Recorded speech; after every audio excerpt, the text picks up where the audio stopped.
Hi, I'm Shamar Griffith, codenamed Comic Shams. And I'm Andrew Tahada, codename Arate.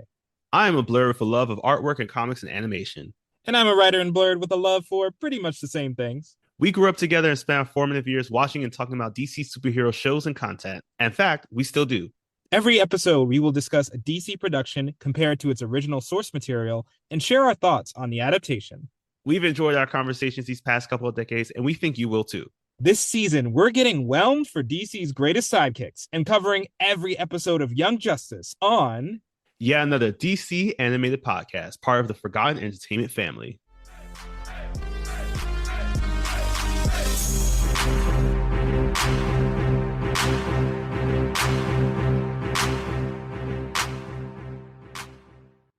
Welcome to yet another episode of yet another DC animated podcast. My name is Shamar Griffith, codenamed Comic Shams. And I'm Andrew Tahada, codename Arate. Andrew and I have known each other since 1996. That was the year where Macarena became the number one song. Everyone loved it, everyone liked it, despite not knowing the lyrics were about a woman betraying her soldier boyfriend by cheating on him with two different people. What? That's what the lyrics are. Macarena has a boyfriend who is named with the last name Vitorino, and while he's being sworn in as a conscript, she's giving it to two friends. Those are the lyrics of Macarena. What? Hey, Macarena, indeed. Oh my God. What?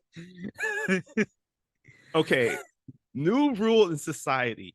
Please share the lyrics with people before you make it a popular song. I feel like this has happened at least with 3 songs in my life already. I did not expect to add the Macarena as the 4th one. Yeah, look, sometimes popular things are not what they seem, hey? We're talking about some very popular heroes with some very dark ulterior motives as we are continuing on with our coverage of Young Justice with episodes 17 and 18 of season 2 Young Justice Invasion. The invasion is almost coming to an end, we think, as we are talking about episodes The Hunt and Intervention. So this is a reminder when we last left off with our show, we were on like May 28th. As we learned in the for like just like in the Macarena, people were betrayed as Blue Beetle betrayed the entire Young Justice team as it was revealed that he was a part of the Reach. So the timing for this episode is going to take place right after that, with actually a date right before May 27th, taking us all the way to June 14th. So we have a lot to cover, surprisingly, in these 2 days of content and missions here. They were jam-packed indeed. Yes. And because of, the betrayal of friends and the fact that we have so many Beatles in this, I have been torn about what to call this episode. So, Andrew, I'm going to give you the luxury today of naming our episode today between these 2 choices. Do we go with Super Amigos or Big Bad Beatles, bro? As a lifelong Beetleborgs fan, I would be remiss if I missed up the opportunity to call it Big Bad Beatles, bro. All right, so today's episode is Big Bad Beatles, bro, because we are seeing every single version of our Beatles from the Reach coming in, especially the armored crew that we had dealing with in one of our first episodes. But before we jump into all that, here's a full list of our cast. Honestly, there's no one new today. You don't have to worry about it because we have such returning cast members such as Janice Koei as Asami Sam Koizumi, who's one of our Runaways characters from an earlier episode. Greg Rainwater as Ty Longshadow. Brighton James returns as the young Virgil Hawkins. Freddie Rodriguez is once again Eduardo Dorado Jr. Allison Stoner is Batgirl. Lacey Chabert is Zatanna. And fun fact, the Egyptian god Isis. We'll get to that. Oh, yeah. Oh, okay. Phil Lamar is continuing on as the Green Beetle and the Reach Ambassador. And wrapping it up, we have Rocket, who is Denise Boutte. They are all returned to help us wrap up these last set of episodes that we're now going to begin as we Zeta Tube over to beginning of Hunt. So we can see right now that the war world is open for business but can't move yet. The Justice League is guarding it. They do not want anybody else turning that thing on again.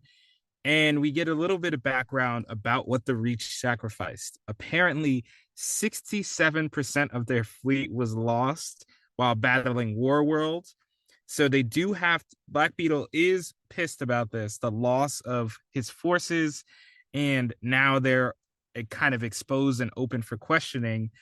And this is when we also zoom out and reveal that every hero, even the great Mal himself, Guardian too, is on stasis. And there's only one person that could unravel the whole plan, a loose end with a special arm. Yes, we have Roy Harper, who I gave him so much crap about this last episode because I was just like, yeah, you can't just leave the team. You can't just like almost kill us all. But you know what? Who would have thought that he had this trick up his sleeve? As he is now leading a one-man mission to try and take down the entire Reach while communicating, trying to communicate at least with the forces outside, trying to see if he can get in touch with the Justice League, other members of his team, literally anyone. He even calls for any kind of help. I gotta give my boy some credit here. He's taken on an entire army Mm-hmm. solo, and just because he does not want to get put back in the pod. So while he's fighting for his life on the war world, down on Earth, the Blue Beetle is being promoted as this big Reach hero, the hero who stopped War World, and the most journalistic kid in America. Seriously, Lois Lane, if you need an intern, get this kid because she asks, "Hey, Mr. Beetle, why didn't the league help?" And the Reach ambassador basically was like, "Because the Reach has no game. They can't handle what Blue Beetle can handle." Mm. And they even step on a Wonder Woman toy. That was insulting. I was like, this is the way that you create propaganda by doing things like this. It was like you could play it off, be like, oh, I didn't see it, but no, he knew what he was doing. Just terrible. The branding. Come on, guys. So as the Reach are being celebrated and lifted upon, we see our four runaways again running around town, destroying signs. And while I approve of all the sign destruction of the Reach, my man did not have to teleport to He did destroy it. that sign. That was so extra. And he did it with style too. Because like he teleported up to it, flipped around, took off the sign, teleported it again to throw it at a higher height so that it could shatter to pieces. Eduardo, you got some things to talk through, my man. Like this was too much. This is how he works out his issues. This is his stress relief. But after they complete their property destruction, they meet back at their HQ where Luthor is saying, "Hey, I got a mission for you guys." Basically, he's letting them know, "Hey, I have something called a father box, conveniently, that can locate Kryptonians wherever they are. So why don't y'all take that father box and go and save your friends?" And they're like, "Oh, what is this? What is the incentive?" He says, "Well, if you go there, you save your friends, you land a blow to the Reach. That's what you want to do, right?" And they're like, "Okay." So Asami tries it out, and Hark accidentally teleports all of them onto the war world, which, because they said it could be a few miles of Superboy, they were very lucky they didn't end up in the vacuum of space. I was thinking that too. I was just like, come on, that was. I mean, I need to know also how big I guess War World is because it is funny that like they honestly did not end up in the vacuum of space. It was like the convenience of writing. Meanwhile, also in very close proximity to War Worlds, we see that Miss Martian and Nightwing are on the bioship. They are going through a scan of War World to try to see if they can find their comrades who have been locked up in stasis. This is the first time that we've actually seen Miss Martian and Nightwing in vicinity of each other, I think, since her kidnapping, quote air quotes on that, because I know that she had to be forcibly taken to make it look good. this leads into a very kind of open and frank conversation where at first they do talk about the fact that they've been searching for a while. In fact, they've been searching for hours to try to see if they could find any trace of their team. And this is again stemming right from the episode in which Blue Beetle had betrayed them and everybody was taken away and locked in stasis on War World as the Reach has now taken over the entire moon. Yeah, I guess it's a moon you Yeah, call pretty it. much. Yeah. Like it's pretty much moon sized, the whole thing. And yeah, this is a good. I do want to take a second for this scene because Mm-hmm. Nightwing and McGann are really stressed about their friends, and having them. It's always nice as these seasons go on and the cast gets bigger when we get some of the OGs hanging out and like taking a moment. So Mm-hmm. we definitely get some good stuff here in the episode as they're trying to scan for clues one more time. Roy Roy is out here struggling because his arm just ran out of juice. He has to dodge lasers to steal a spear from an alien, screaming, "You'll never pot me again! Never!" This man he went to jail and he's not going back. While is fortunate enough to find a charging station that is conveniently adaptable to his arm, the four runaways arrive just in time to meet the security staff. Yeah. I guess to be honest, I think the vacuum of space would have been a better placement for them than where they were there. Yeah. Because they fall right in the middle of this patrol as they are surrounded by them. They don't know what to do. We don't know where they're going to be placed next. So the immediate reaction for a lot of them is for Virgil to stop what he's doing and just surrender. It's a shocking scene as you see more of them continue to surrender. But then Virgil shows that they had a bigger plan as they used this confusion as an opportunity to activate their powers and knock out these Reach soldiers. We see that Eduardo again is using his teleportation powers really well, I will say, because he at one point uses it as a trick where he pretends that he's falling into the depths of the war world as he's knocked off a little ledge, but then he uses that to teleport and uses his momentum from his fall to knock over three Reach soldiers while also saving himself. That's cool. Yeah. My jaw kind of dropped when I saw that. Now we can see why he's being extra. He's practicing. Yeah. So Roy observes them all from a distance, but isn't ready to go and shake hands with them yet. He decides to just keep his distance. Meanwhile, Nightwing and McGann go back to War World, and this is where they get another really good conversation, because basically both in turn blame themselves for all the events they have transpired. They each say, if I had done this, if I had done that, if I had probed Green Beetle, if I had trusted the team. Mm-hmm. But after they go back and forth on this like guilt Olympics, McGann actually says, you know what? We could play this game all day.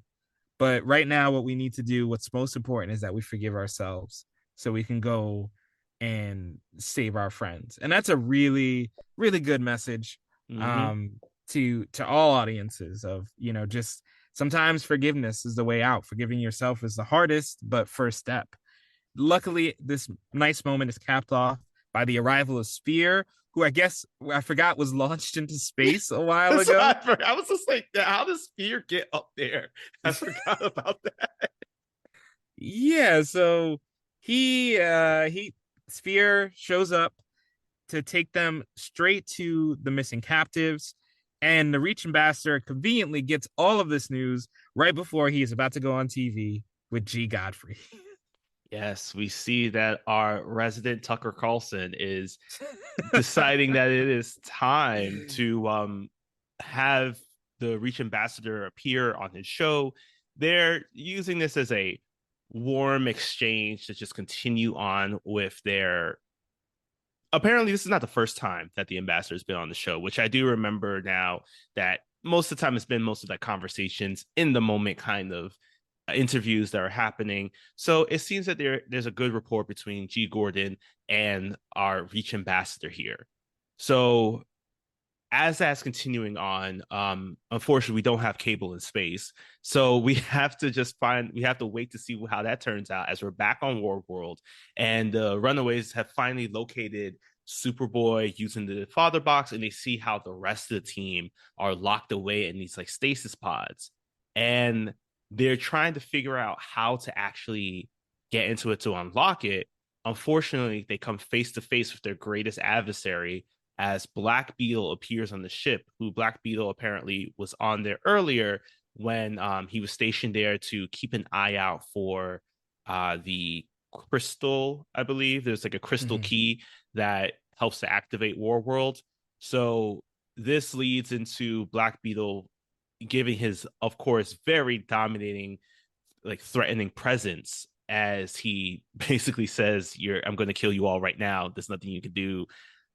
And Virgil, he shook. He's shook at this moment because he recounts the fact that the last time he escaped from a Reach ship, this was the being that gave the entire team the work. So it's not even a sense of like be on your toes. It's just like try to figure out the best way that we can get out of this situation, because we're not like these other heroes. We don't have these training. We're going to be here fighting for our lives. So don't forget that this is not the signs of the Reach soda that we are facing against anymore. That training is really going to have to come in handy today. Mm-hmm. And I do like this scene because it starts with Black Beetle absolutely walking over these kids, as he should, because these Yeah. kids are inexperienced. They haven't done a lot of battling. But then our boy Roy, who's our Woo. boy Roy, as they would chant in melee, comes in and disables Black Beetle's jetpack and tells the team, "Hey, we're not going to win this fight. All right? Mm-hmm. Like don't even pretend like that's possible. But what we can do is keep him off balance Mm-hmm. by using our powers in creative ways that he doesn't expect." So while they all are go this is where they all team up. They find a rhythm where they're just hitting him from all different angles, transporting, teleporting, doing whatever they can to keep him off balance while they figure out how to get their comrades to safety. And for a second, we cut back to the world, come back to Earth, the cable appearance where G. Gordon is very nice. He's very cordial. And then he switches on a dime with a gotcha of, "Oh, y'all said y'all only had one ship." And he's like, "Oh yeah, but that wasn't what I really said." And then he plays the clip. He has the receipts. He has Right. the receipts of the ambassador saying we have one ship with no weapons. What the hell is going on? And it is clear that the ambassador cannot spin this, can't get away from this. So while he tries to call his PR person about how they messed this up, we go back to the war world where an unexpected guest logs into the chat for that crystal key. Yes, we see that Deathstroke makes an appearance here as he uses, I'm assuming he also uses a father box to open a boom tube right into War World, quickly takes down some of the Reach soldiers who have been monitoring the situation, given the fact that Black Beetle is no longer present there. So this makes it light work for Deathstroke as he locates the key, unlocks it, and then takes it away to who knows where for the use of the light.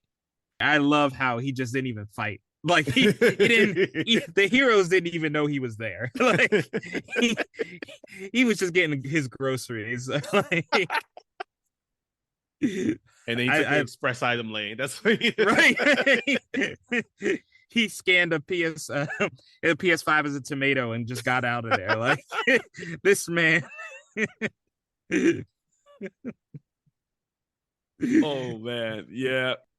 But meanwhile, as Deathstroke, gets the key and wins the day, we see that another thing gets unlocked as Arsenal is decides to try to see if he can unlock some help. Now, most people would think go for the heroes. He said no.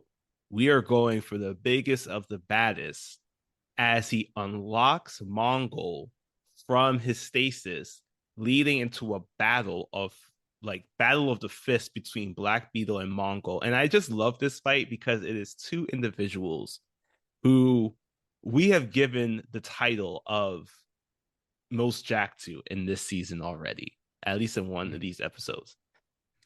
Yeah, the clash. This is a clash of titans right here, Mm-hmm.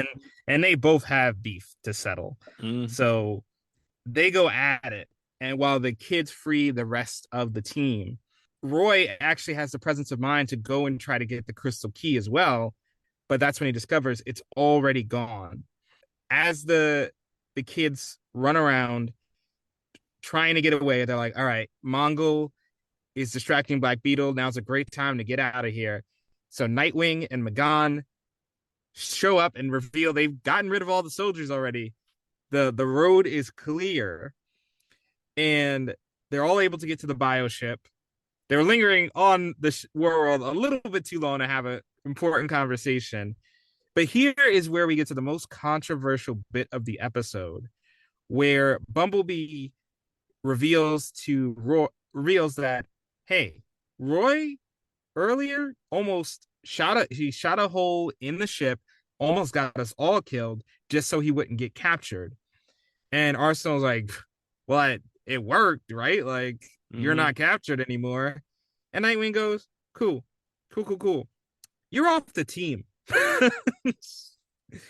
It's big, and I love the way that kind of paralleled with at the same, like right before Nightwing was talking to the Runaways, saying that like, hey, you guys did some really great work today, especially with no training. We should talk with y'all about opportunity on the team. And who would have thought that like to gain four members, you had to lose one with Roy? It's a really shocking scene, especially because again, they are lingering and there's just a lot that's going on that requires for them to get off of this ship. But it does drastically change the dynamic of how things are going.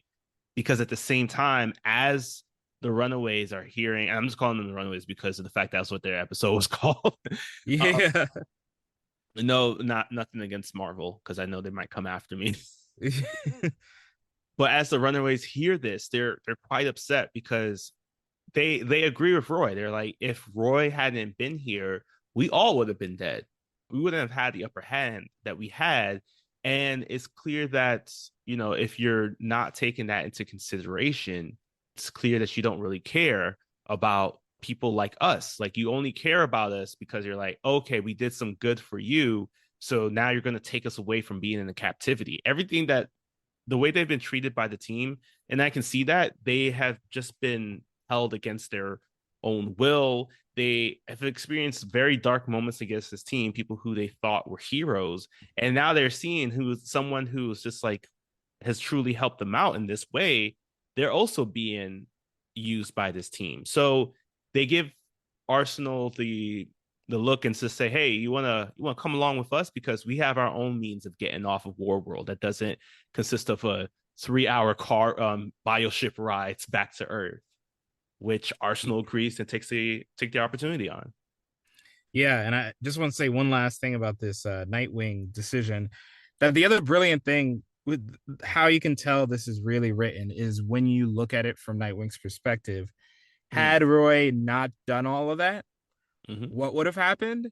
They still would have found them because they still would have Mm. shown up.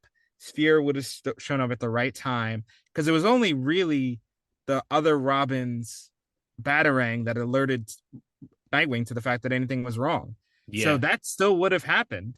And Roy's interference didn't really change the game all that much for the team. So, and Nightwing could have enacted another plan that could have resulted in everybody getting out. Mm. So at the end of the day, and probably with stealth, that wouldn't have alerted the entire war world that they were even there.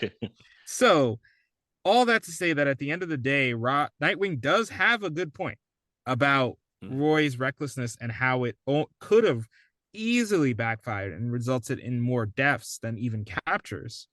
But all that said, Arsenal gets down to earth with the team, and immediately he turns to the laptop and sees that they're working for Lex. And he's so quick because he puts two and two together. He's like, why would Lex send you up?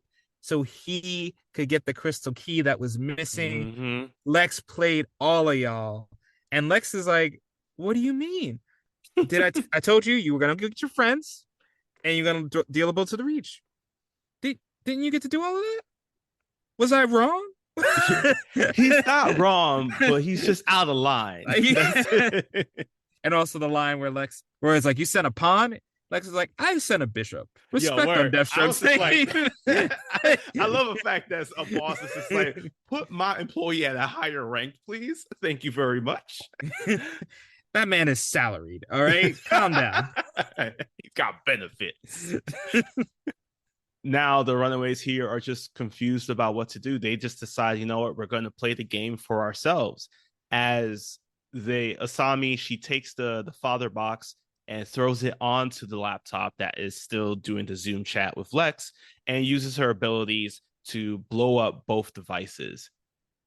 This leads into Virgil claiming that the group are just gonna again not gonna they're not gonna connect with anybody else. They're gonna be for themselves. They're gonna only support themselves. They're not gonna care about anybody else as they run off in the distance now, all five of them, unsure about where they're heading to, but it's kind of a nice little moment as we just know that like, hey, they're still around, but we don't know where they're going to next. There's no way to even intervene on their next mission or anything because we have to hop on over to our next episode, Intervention.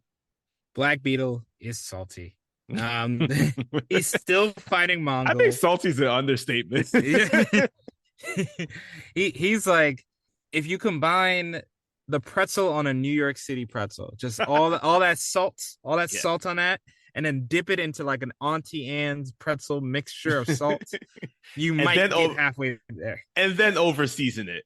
Yeah, deep fry it and over season it. Because this man, he wanted to smoke. He said he wanted the 18 versus 1. Yeah. Yo. But Green Beetle shows up, knocks some sense into Mongol by not even trying to do a head-on fight, just knocks Mongol back into stasis. So you can bet he'll be pissed when he gets out. And Black Beetle is ready to go and get more smoke, but they said the most important thing to do, Crystal Key is gone.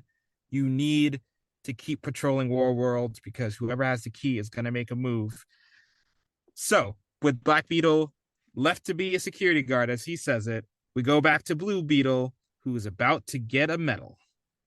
The team returns to the makeshift Mount Justice now, which is located in Bloodhaven, as Impulse is immediately asking for, trying to check in on Blue Beetle. And this is where Nightwing just turns on the TV to share either a live feed or a recording. If it was a recording, I like Nightwing's skills because it's just like he knows that this is going to be the first question. But if it was live, that is the biggest coincidence I've ever seen in my life. Look, he's got the Bat DVR. I don't know what to tell you. So as Blue Beetle's getting this medal for what he's done, Impulse is watching, and it's tough for him to see because he knows that now his friend, or the person he's been trying to make his friend, has been fully taken over by the Reach. And a lot of the other heroes are starting to realize that it's just like, this is weird that he's getting so much good press given that he's a traitor, but everybody's still unsure about what happens except for Nightwing, who shares that, like, yes, he has been taken captive.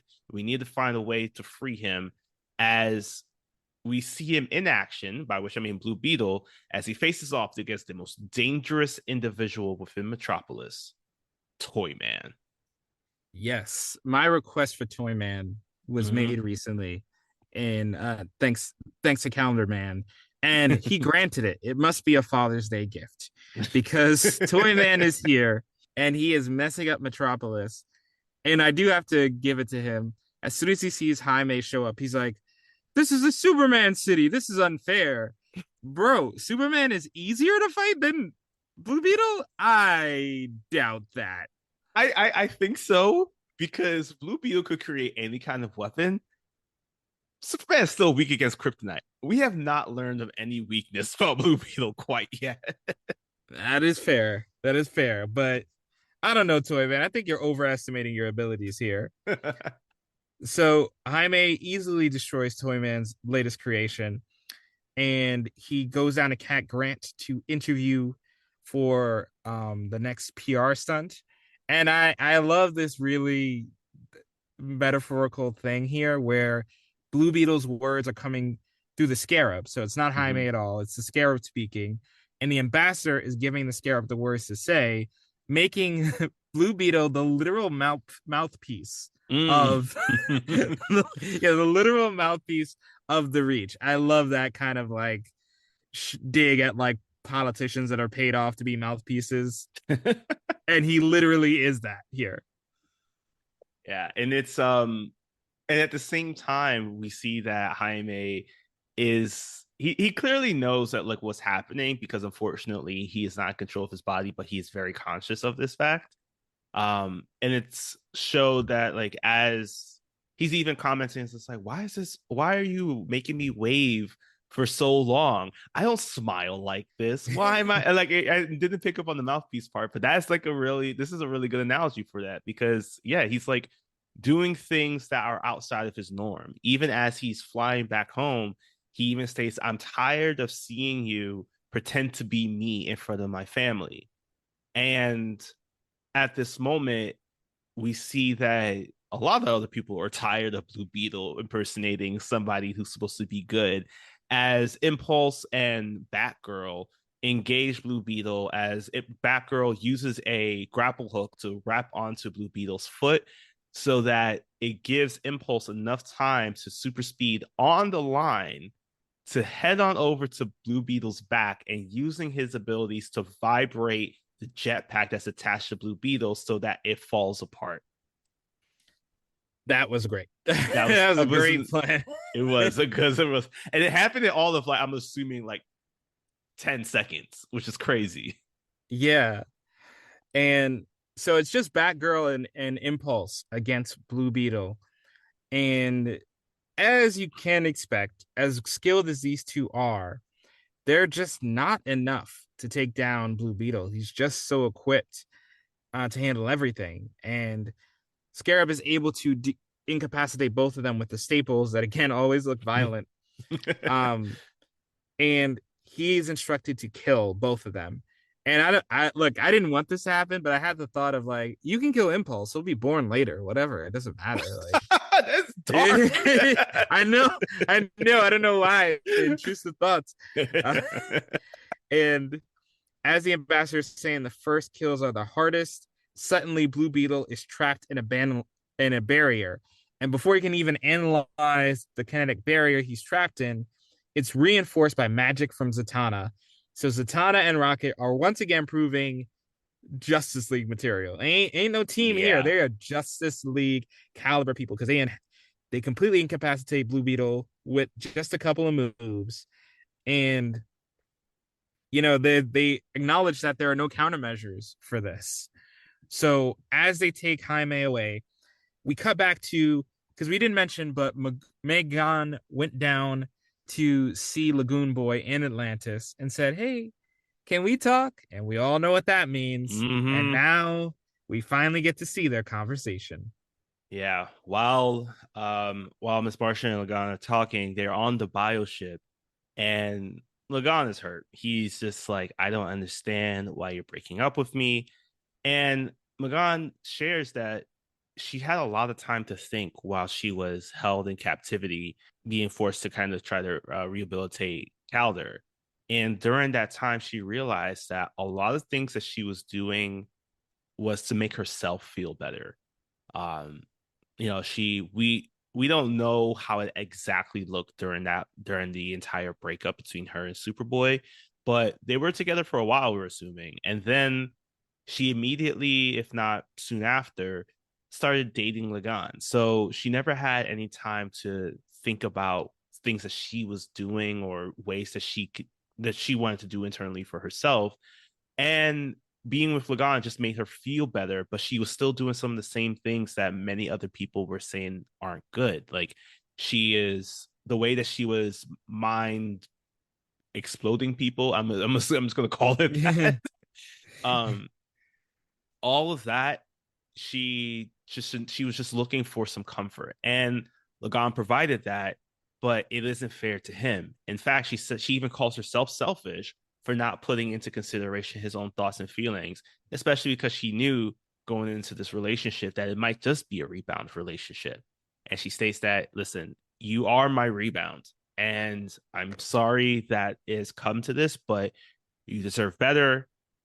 And thankfully, she did not use the statement, at least, that I think we should just be friends. I think she just said, I just need to work on myself before I be with you. She did hit him with the "It's not you, it's me." She did. So, and I do Lagoon Boy, pathetic as he is like it started as a rebound, but it evolved to more than that, right? And he's like, "Nah, And man." even worse, he brought up Connor again. Like, it's getting to a point where it's just like, my guy, like, people are independent of each other. She's not codependent in any way, shape, or form. So now that we've gone through this painful breakup for everyone, uh, I mean, I we go- enjoyed it a little bit. finally he can go back under the sea where he belongs. So we see Blue Beetle is still in captivity with Rocket, Zatanna, Impulse, and a few other heroes. And the ambassador tries to rattle these heroines, and they don't care. Mm-mm. They don't care. They got They're big like, Lex energy. Yeah, exactly. It's like, do you know our stats combined? Come on. And it's revealed that they're in Bialia. So as they go into this hangar, they're immediately attacked by the jacked crew itself. Um, just all the jacked characters plus Shimmer are there to take them down. And it does look like they're actually going to run in trouble because Rocket can't participate in the battle because she's busy holding the force bubble together. But eventually they get a little bit more backup and they're able to incapacitate the gang with another Clayface bomb. I'm telling you, whoever is in R&D making those, kudos. Because also, how do they not suffocate with that? I wonder that every time. And Rocket, there's a cool moment here where Rocket goes to Zatanna, how do you speak backwards so fast to cast all your spells? She's like, maybe that's my native language, which isn't an explanation, but I'll take it. Yeah. The Rocket not being able to fight because she is holding the force bubble is a nice little touch that I'm glad that they included, because I feel like if she was able to create another force bubble, it would have started giving us some questions like, what are her full capabilities? What can she do? What can she do? How big is the bubble? Like, how small can it be? Can she use it as like projectiles? We don't have to worry about all of that. She's already using one. That's it. I like that. I like that explanation.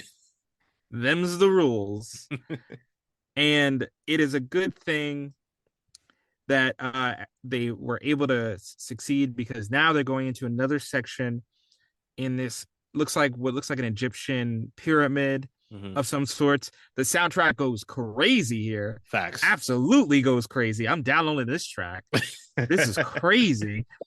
As they reveal that they have a plan to restore Blue Beetle, but unfortunately, they're not going to be able to do it free and clear, because while Zatanna is preparing the ritual and meditating, Green Beetle arrives and he is not happy with them at all. He isn't, but unfortunately for him, as Batgirl said, he has a kryptonite. So there is a fun little scene in which Rocket and Zatanna are just like, we are literally doing everything we can to save y'all. Can you step up into the plate in any way, shape, or form, Batgirl and Impulse?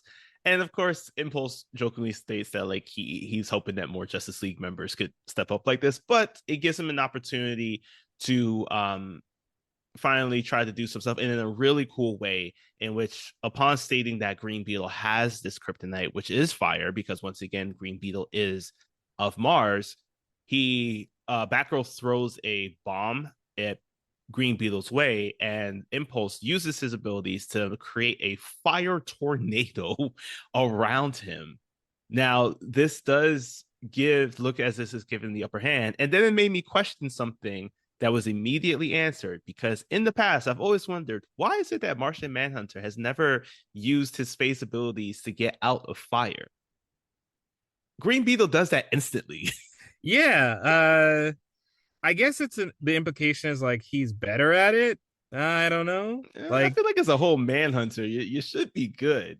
yeah, I don't know. That is a good question. But in any case, after he gets out of the heat, Impulse and Batgirl are knocked out the second time in this episode. But luckily, in a really funny sequence, a lizard crawls on Green Beetle's shoulder that happens to be green and happens to be Beast Boy because he turns into an elephant immediately. So I love this stealth Mm-hmm. because B also comes in on the stealth. Rob and Cassie come in. So everybody is here to give the work. And Black Beetle wants to come down here, wants to help, but he is stuck at his post, his security guard post. So now Zatanna has enough time to channel her power from Isis and cast this ritual. And in another really cool sequence, Impulse, as Zatanna is about to get hit with lasers, Impulse goes into this super speed. He's able to throw Green Beetle in the path of the lasers just to save Zatanna's life and hit them with a cleansing spell that hits Green Beetle and Blue. This is where we just see this pillar of light pop up, and back on the Reach ship, there's a big indicator that plans have changed, in which we mean by who's in control, as the Reach ambassador can no longer see the visuals from Blue and Green Beetles. So he's quite upset.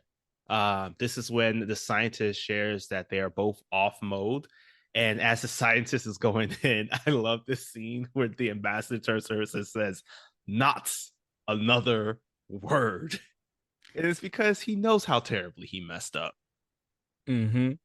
He sounded like he was about to just kill her right there. Like he didn't care. He's like, we have other scientists. Mm-hmm. So if you're like us, you're wondering, how did the heroes figure this out? How did they know to come to this Egyptian place? How did they prepare? Well, I hope you got your popcorn because we get a wall of exposition explaining that they found out about the ritual months ago and they've been preparing in secret. And apparently, Ted Cord knew about the Beatles' danger, so he never put it on, but it had Egyptian origin. And apparently, because the beetle landed here in this ancient tomb, it was cleansed. So they came back here to cleanse them again. And wow, that's how we got. That's there's some stuff I'm missing, but there was a lot of detail in this, like 3 minutes of montage. That was crazy that they never brought it up until now. Welcome to what it's like sharing that comic book knowledge. Yeah, this was a lot. We also get introduced to the fact that there is another Blue Beetle before Ted Cord. There's just so much that's going on. It seems as if the Blue Beetle legacy has spanned since like the 1930s.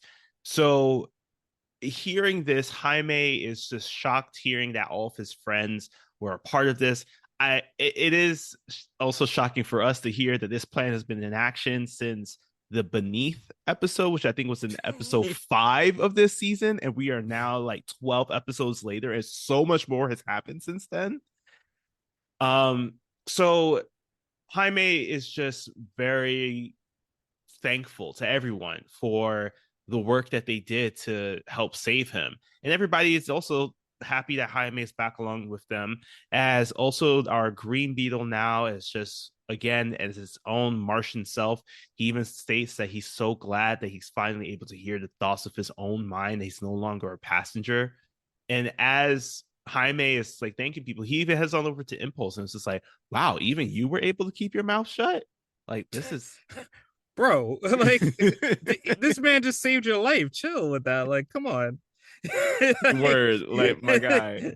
And Impulse says that like this was his mission for a majority of the time. Like he traveled back in time to make sure that you remained the hero. But please know that right now we're gonna head on back to me cracking jokes and me talking all the time because there's no more secrets between us. As you also feel like there's no more secrets between the entire team, as Nightwing is receiving the report from Batgirl that they've gained two more allies. Miss Martian appears with Lagoon Boy. Lagoon Boy is tight. He is as salty as the water he swims in. As McGann is just pleased to hear that everybody is good, but then it leads into a very difficult conversation where she asks Nightwing where Superboy is, and he tells her that he's on a date with Wendy Harris. That's the cliffhanger, guys. No, It felt like a cliffhanger, but it had no significance, honestly. No. And this does actually end with Queen Bee revealing that the jacked crew through the fight as another Planet of the Light because they needed Blue Beetle off mode, and presumably with a combination of the World key, now they're really ready for business. Yeah. And that's actually the real cliffhanger of this, because this was somewhat introduced throughout the season, but now it seems like the Light is ready to move forward with their plans. As we take a break for the Light to finish up their vision board, and as we head on over to Bialia to see if we can actually translate some of these hieroglyphic features that dealt with scarabs and aliens, and also I guess figure out if aliens built the pyramids now. I that is the implication here. So as we figure all that out, we're going to leave you with a podcast from the Forgotten Entertainment family that you should be listening to the next time you're not listening to us. Hello there. General McMillan. I was expecting a podcaster of your abilities to be a little older. Anders, you're shorter than I expected. No need to be so uncivilized. I'm Anders, that's Colleen. Join us along with our co-hosts Daniel and Flo for yet another Star Wars podcast, because the internet can never have enough nerds talking about Star Wars. This season, we're headed, hopefully briefly, back again to the edges of Tatooine's Dune Sea to explore the new series Obi-Wan Kenobi. We'll search our feelings for what we know is true, that changing your first name from Obi-Wan to Ben is the most effective cover story in the history of the galaxy. Yet another Star Wars podcast is available wherever you get your podcasts and is proudly part of the Forgotten Entertainment family. Now that we have finished through our 2 episodes here today, getting very close to the penultimate and the ultimate episode of Young Justice at the time, because this is again very, very close to when this reaches cancellation with a season 2 finale. We are very much, big emotions are happening, but the biggest emotion of all is trying to figure out which of these episodes is the most whelmed of the 2. Well, this one's pretty easy. It's the hunt. I mean, yeah. It was so fun watching Roy run around that world. It's so fun watching these 4 runaways come into their own and really get a big victory. You know, it really does feel like an epic victory by the end. So all the plot is really good. The fight is good. The decisions are creative. Even that controversial Nightwing decision is rooted in so much fact and character that you don't like it, but you respect it. Yeah. The 2 things that really hold back intervention, as I hinted, that wall of exposition. My goodness gracious, for a show that sets things up so carefully, I don't really see what the harm would have been in letting us know about their plan at an earlier point. Yeah. From our perspective, I mean, it's not like we didn't know they wanted to cleanse Blue Beetle. So it was weird that they saved all of this. I feel like they could have sprinkled some of this in earlier. And the underrated thing that I think really holds the episode back is Megann's line, "Where's Connor?" Because a few scenes earlier, she told Lagoon Boy that she needs to work on herself before she starts dating someone. And I've seen this done really well in shows like Supergirl, where after Supergirl has a lot of high intensity relationships, she genuinely decides, I'm going to take a step back from any romance. And the show's credit, it keeps her away from romance. It doesn't force her into another thing. And here I just felt like she had this great character development, great speech about I'm gonna work on me. Where's Connor? It's very reductive of her character. And I didn't particularly like that choice of line where it could have been had it been approached as like, hey, I'm excited to tell Connor that of my updates, where is he? Mm-hmm. That would have been one thing, but the way it's framed is like she was just gonna run to Connor and it was gonna be a rebound. So it was weird. It was a really weird framing here.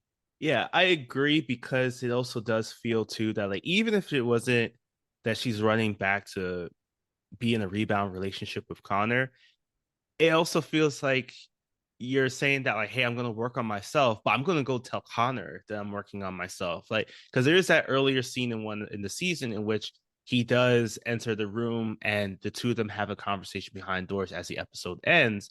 But because of the fact we don't know what that conversation was, it does kind of build up the sense that it's just like she's making decisions to then boast about it. If you're working on yourself, that should just be it. Leave Connor alone. Just do you go see a movie, go to a restaurant. I mean, yeah, we got some bigger things happening with Blue Beetle at that time, but at the same time, it feels like she is immediately jumping into a very similar situation.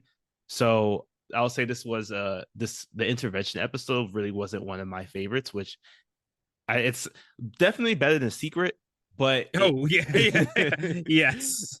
but at the same time, it just feels like they knew, and I don't know if maybe it's because they knew that it was just coming to an end and they just tried to throw in everything as quickly as possible. But it does feel as if they rushed through a lot of things and are trying to push us back into that Connor McGann relationship. Think about that for a second. As you said, this is marks the end of what they thought was the end of the series. The Mm-hmm. writers had to know, had some indication that they were going to get canceled Mm-hmm. at this point. So maybe they had intended to match the first season, which was 23, 26 episodes. So it feels like the episode order was cut and they had to condense all that exposition about Mm. the exposition wall. I Yeah. feel was a result of the studio being like, you have to wrap this up with 6 less episodes. So I you see this on shows like Legend of Korra. If you Mm-hmm. ever wondered why there was an episode that was literally a clip show, despite Avatar never doing that, it was because the studio cut their budget and they instead of like losing an episode entirely, they said, "Hey, can we just have fun with it?" At least and like at least be self cheeky about how this show is. So, yeah, I think I really do think this is a case of unfortunately they had less time, they had less resources, they had to shove in some necessary exposition to finish the story. But yeah, it is noticeable here in a way that it wasn't in any other point of the series. The irony of that though is something that I somewhat kind of enjoyed about The Hunt is that it feels like a backdoor pilot for a spinoff. Yeah. Because with the way that the Runaway episode ended earlier on, it was like okay, they're off doing their own thing. It is possibility because of the fact they're still connected to like what's happening that they will come back. But and then here they do, and then they had all the components to make it that backdoor pilot spinoff, where it's just like, here it is. You have this random team who are doing things locally, but know that there's a connections to the bigger threats. They got some benefactor or some cred because there's a connection to the larger franchise, by which we have here like Lex is the one who's giving them the father box and all of this stuff. And then ultimately it ends with them striking it out on their own. And we have like somebody else who's a part of the original set of teams and episodes that we saw coming in and being like to give it again some more cred. So it's funny that it's like this show has a spin-off here, but then clearly showing we're trying to end it on this episode and tying those back to back in this way. That sounds So like your RTA alteration. Make that spinoff. yes. I want to see more Roy Harper just going around and just like making crazy decisions, just like you'll never take me alive. Just But yeah, so I agree with you though. I definitely think that The Hunt is the most whelmed episode here. And for me, the reason why it reached that point is because of the conversations that we did have with between Miss Martian and Nightwing. So that whole conversation as they're, having their guilt Olympics, when they're talking with each other in the bioship as well. Also, I think like even the scene in which like Nightwing has that moment in which he's like, "Hey, I want these guys on the team. However, Roy, you have been the worst part of everything that I'm trying to build here, so I'm gonna have to kick you off." And how that turned was kind of like a big moment because for me it shows that like back when season one, after that episode of uh the failed the no-win mission where Nightwing is, or Dick Grayson, he's just like, I still want to be a hero, but I don't want to be a dark hero like Batman. You see him having this conversation with McGann, in which he's like genuinely sorry about lying to her all this time about Aqualad and Artemis, putting not only her, but the entire team and especially their partners through this cycle of just like unknowing and being fearful of their status of like, how are they doing behind enemy lines at this point.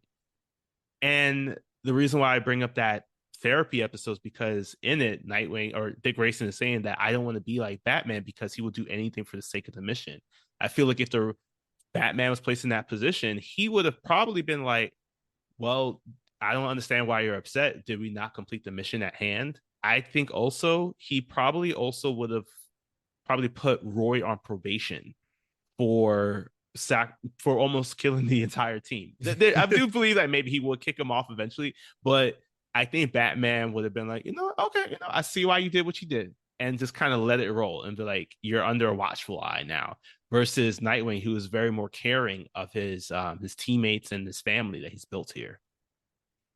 Yeah, it's that theme of I don't want to be Batman, explored not as well in shows like Titans, but it is a prevalent theme, and it does inform his choice here.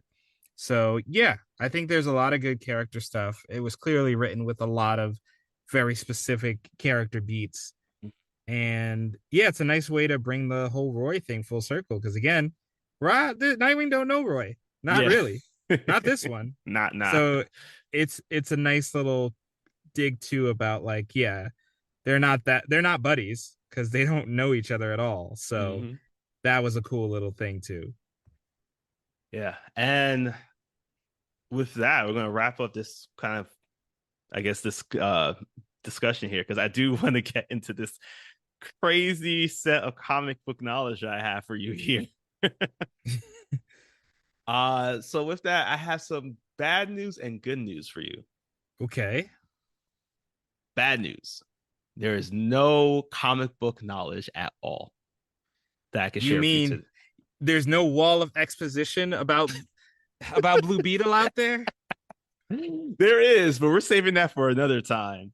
But in terms of our episodes here, because of so much that's happened, the reason why that's the bad news is because good news, every single character or focus that we'll be talking about today has an animation origin. Oh, okay. I know one. I know one. So that's right, because deep in the great halls of the Justice League, there assemble the greatest of heroes created from the cosmic legends of the universe. Virgil Hawkins, Tai Longshadow, Eduardo Dorado, and Asami Kazumi. Their mission: to fight injustice, to fight that which is wrong, and serve all meat kind. They are inspired by the Super Friends. These are the Super Friends. Oh. Yes, so back in 1973, we got introduced to the Super Friends, which is a Hanna-Barbera produced animated series that detailed the adventures of some of the most popular heroes of the DC universe at the time. So you had like Superman, Batman, Wonder Woman, and Aquaman made up the Super Friends back in the original series. And then there are also some other characters like our boy Melvin from season one, the guy who decides to create the whole War of the Worlds story arc in that one episode. Oh yes. So the show Super Friends served as like a version of the Justice League and offered an opportunity for viewers to see a more robust roster of heroes that we wouldn't see until probably many years later in Justice League Unlimited. So we didn't have like the singular focus on just those four. They had like special guest appearances.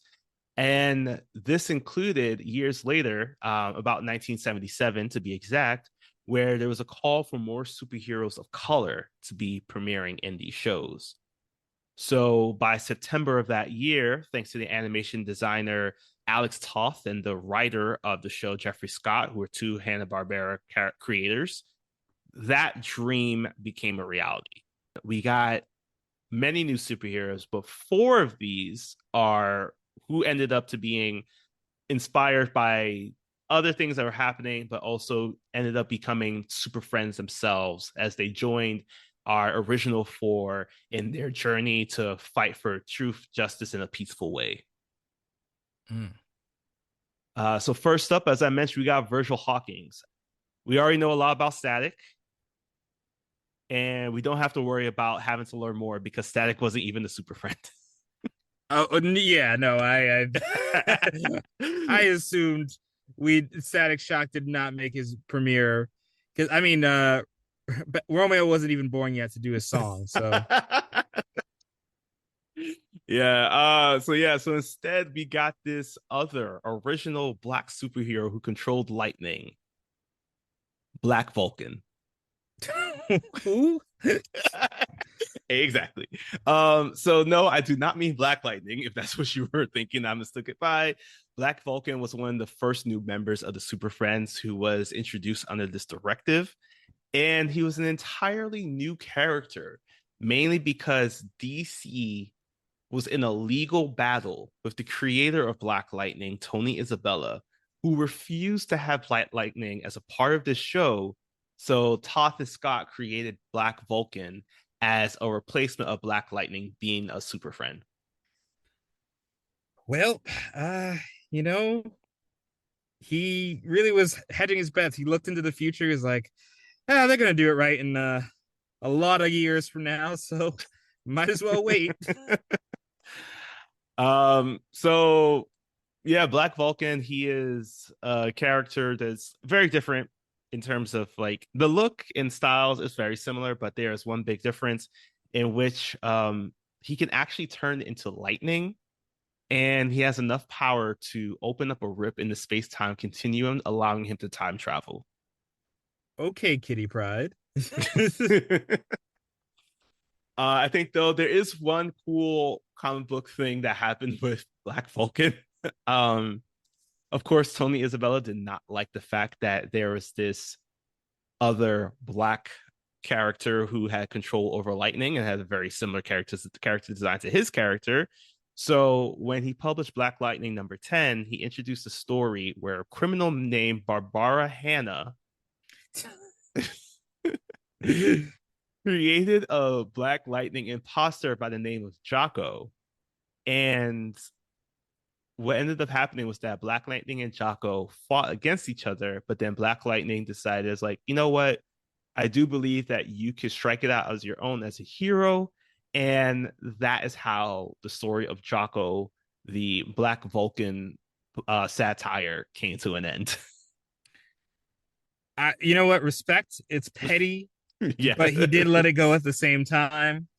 So I gotta respect that. You get your digs in, but at the end of the day, you're like, look, the kids are gonna have a black superhero. So even though it should be me, I can respect that. So I do like I do like the mix of petty and acceptance there. Yeah. And speaking of like other characters who I don't actually don't have anything. The rest of these don't have any petty moments, actually. Thankfully not. The next character that we have, as I mentioned, is Asami Kusumi. This is Sam in our show. This is a character who is able to propel herself forward through I don't know what kind of means. It seems like it's just like either sound waves, but I'm gonna assume that this is the power of wind. because this character is inspired by the character Samurai on the Super Friends show. Yeah. Oof. Yeah. So the name of this character is Toshi Eto.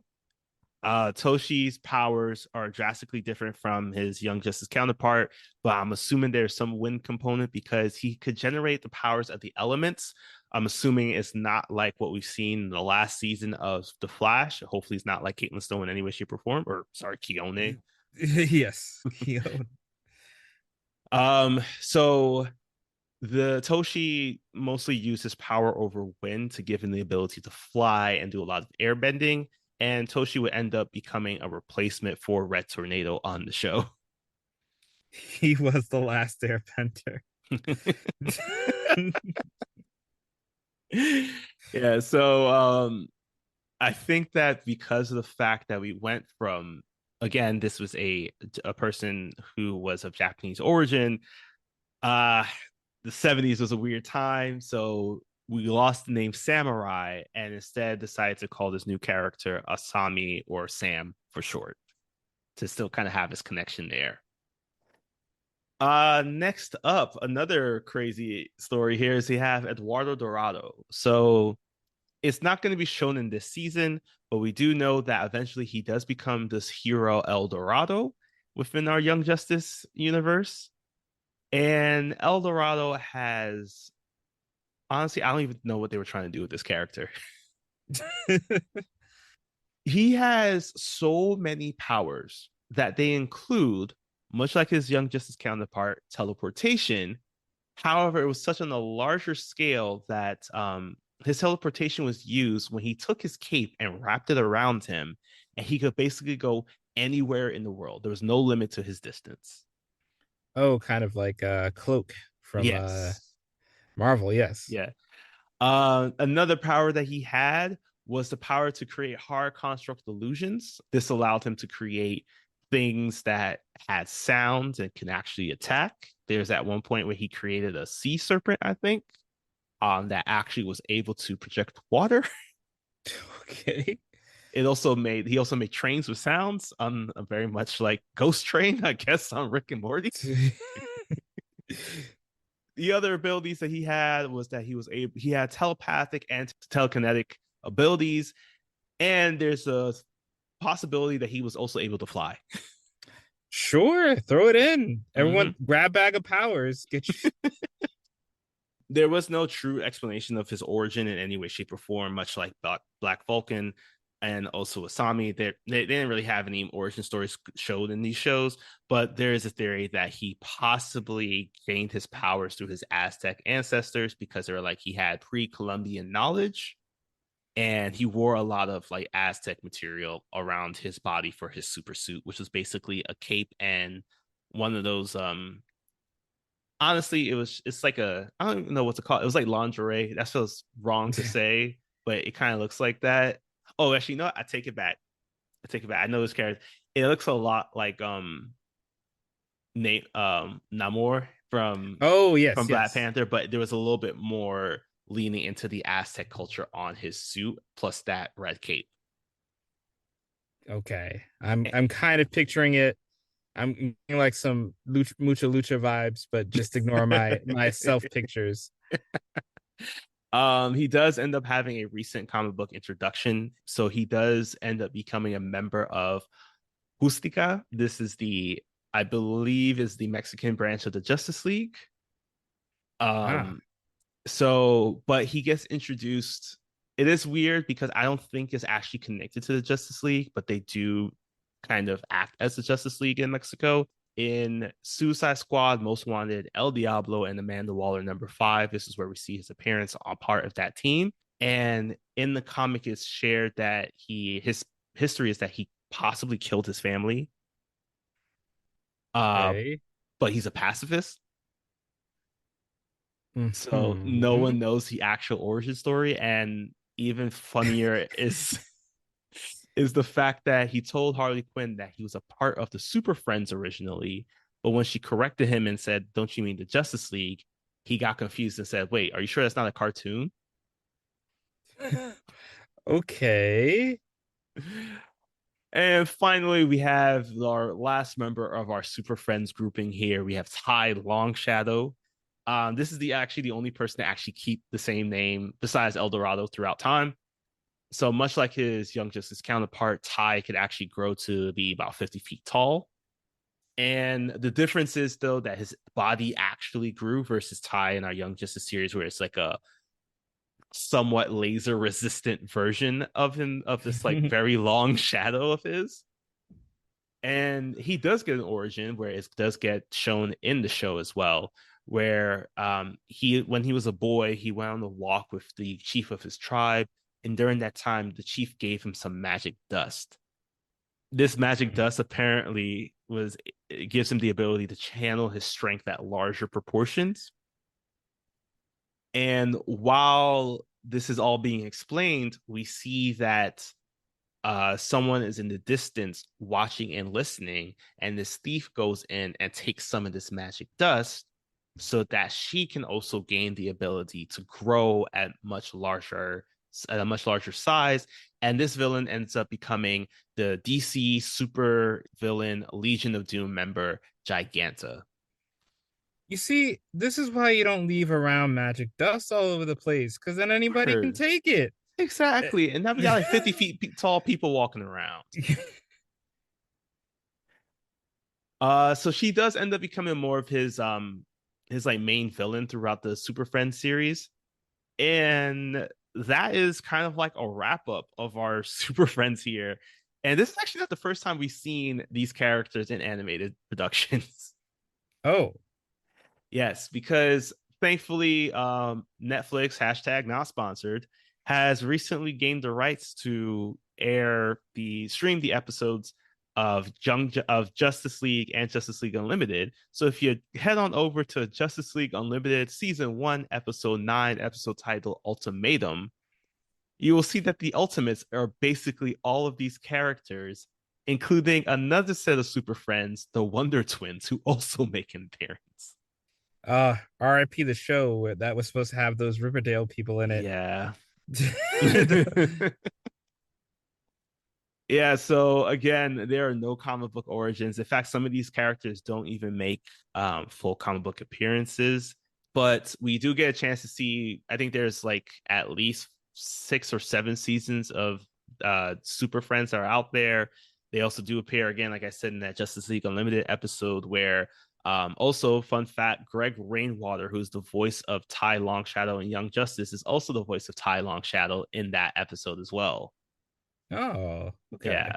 And we do see some differences in which like Black Vulcan, I think this is because this is around the time the Static was around, instead of him being called Black Lightning or Soul Power or Static, Oh he God. he does adopt the name Juice. Oh, that's not better because of OJ. Yeah. And Asami or Toshi, who is the character Samurai, is now Wind Dragon in the Ultimatum episode. That is also not better. Yeah. No. But yeah, I think that because I did end up because I just had a very vivid memory of that episode, so I ended up watching that episode Hunt and Ultimatum back to back. So it's kind of nice to see how over time these characters have grown and changed. Pun on that being for Ty. And also fun fact was that episode for Ultimatum was written by the great Dwayne McDuffie, who as we know has done monumental work on trying to create more characters of color within the DC animated world or DC itself before his passing. So even though there's still some work that needs to be done in terms of like, hey, you want to introduce these characters of color, we can stray away from having the very negative stereotypical names such as the Black Lightning or the Black Vulcan or Mhm. Samurai or all these. I think also I don't not too entirely too sure about Long Shadow, but I also feel like maybe there might be something there. We are growing as individuals to hopefully create more characters of color so that they adopt not just these legacy roles but their own brand new stories, and seeing them being portrayed, I think within Young Justice, we're seeing a lot of great work here in which they're just like, the story really increased how they are being presented, because we did have this moment where it's just like, hey, we would love to see a spin-off of these characters here. Super Friends 3.0 in some way, shape, or form. So long way of just saying keep on doing the good work. But there's still more to come. Yes. Keep workshopping those names, guys. You're almost there. Yes.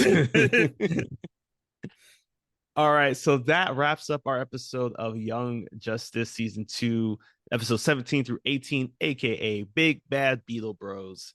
Join us next week as we wrap up our Young Justice Invasion coverage before we hop into Outsiders. It's going to be big. There's going to be a lot that's going to happen. This is where it all came apart for us as kids, where it's just like, we lost this big show. What were the ramifications of that? How long do we have to wait? We promise you won't have to wait too long after that episode is before we come back. Or we'll do the full hiatus so you can really feel it. Well, while I guess during that hiatus, be sure to check us out on our social media, our Patreon, for more content. In the meantime, take care of yourselves, and remember, do your research before taking a job. You never know if Deathstroke might be a colleague of yours who has earned their salary rights. And if you ever find a blue beetle in the Egyptian desert, know that you'll be immortalized between a monologue, a monologue, a monologue, another monologue, and another monologue.